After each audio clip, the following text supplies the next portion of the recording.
La société d'avocats La Clé des Champs, c'était une belle histoire, ça a été une grande passion et c'est surtout voué à un très bel avenir.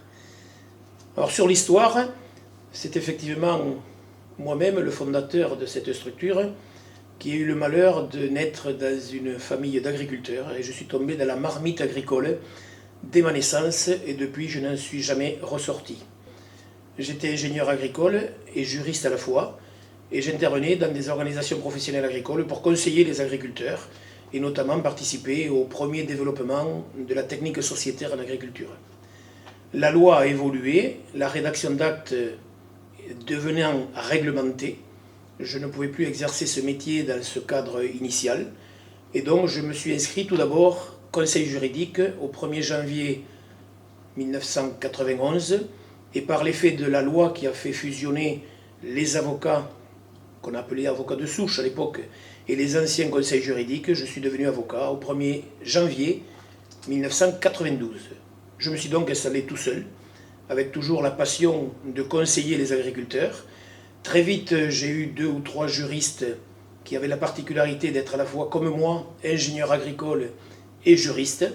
Et nous avons développé cette activité de conseil, bien sûr, dans notre département, mais également sur les départements périphériques, et je dirais aujourd'hui le Grand Sud-Ouest, avec essentiellement les départements limitrophes.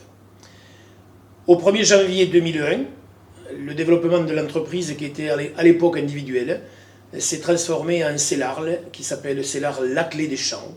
Voilà pourquoi aujourd'hui nous appelons La Clé des Champs, avec une particularité assez originale, c'est que nous sommes aussi au 62 rue des Agriculteurs.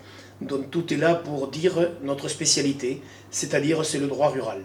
Donc aujourd'hui, la société d'avocats La Clé des Champs, c'est une douzaine de juristes environ, 3 ou 4 personnes administratives et 15 personnes qui sont au service des agriculteurs ou de tous les opérateurs du monde rural, puisque nous avons aussi des gens qui sont simplement des propriétaires de l'espace rural et qui ont des préoccupations juridiques, voire judiciaires, à régler. Voilà un petit peu notre spécialité qui se décompose en 3 niveaux, bien sûr. Le conseil tout d'abord, qui est l'essentiel de notre mission. La rédaction d'actes, bien sûr, dans tout le domaine des contrats et de la contractualisation en agriculture, et notamment du domaine sociétaire. Le conseil s'appuyant aussi sur tout ce qui est juridique et fiscal, que ce soit tant au niveau de l'installation des agriculteurs que de la transmission des exploitations agricoles. Et le dernier volet, qui est apparu le plus tardivement, mais qui représente aujourd'hui un élément important de notre activité, c'est effectivement la résolution des conflits, et notamment les procédures judiciaires que nous sommes amenés à conduire, toujours dans le domaine du droit rural qui constitue l'essentiel et le pilier de notre société d'avocats.